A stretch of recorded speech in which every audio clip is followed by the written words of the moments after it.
ፍላጎቷ ምን እንደሆነ አውቃለሁ። በሷ ፊት የምታወራው ነገር ሃይሚን አሸማቃ በሼማ ሲዛ ማስወጣት ነው የምትፈልገው። ያን ነገር ደግሞ ወይ ሀሰን ከዩ ጋር አብሮ የሆነ ነገር አለው ወይ በቃ እቅዷ ያ ነው። ያንን ደግሞ ሀሰን እያገዛት ገብቷል አይደል? ሀሰን በጥሩም ይሁን በመጥፎም ውሰድለት፣ በመጥፎ ልውሰድበት እዩ የምትፈልገውን መንገድ ሀሰን እየከፈተላት ነው አይደለም? ከኔ በራቀች ቁጥር እኔ እዚህ ጋር ነገራቶችን ሳላስተካክል እንዴት ነው ዳይም የሚመለሰው?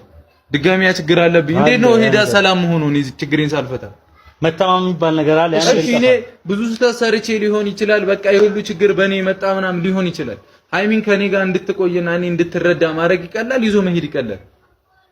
ብዙ እኮ ልናገር ብል በጣም ብዙ የምናገረው ነገር አለ። እኔ መወቃቀስ ይሆናል ብዬ ነው እንጂ የተፈጠሩት ነገር አሁን አፕን አድርገዋል። እስቲ አሁን እሺ ሃይሚ እንዴት ነው የምትቀጥለው? ቡቡ አሁን በዚህ አይነት ሁኔታ ውስጥ እንደዚህ እየተጨቃጨቃችሁልኝ በጣም እኮ ይከብዳል። ኦዲየንስም እየተጨነቀ ነው። ሃይሚና እኔ በጣም ፖላይት በሆነ መንገድ ክፍት ሆነን በቃ ያንን ፍቅራችን የነበረን ፍቅራችንን አስታውሰን ይሆናል አይደለ?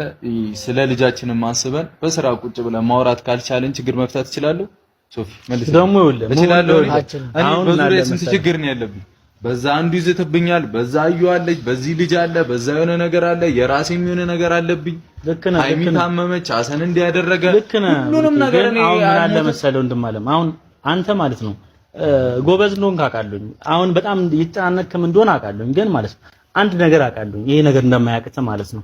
አንተ ሃይሚን ማሳመንም ትችላለህ፣ ሰላሟንም መመለስም ትችላለህ። ገብቷል? ካንተ በላይ ማንም ሰው ማለት ነው መጥቶ ቢያግዛት ቢረዳት አይዞሽ ቢላስ ማለት ነው ማንም ሰው ማለት ነው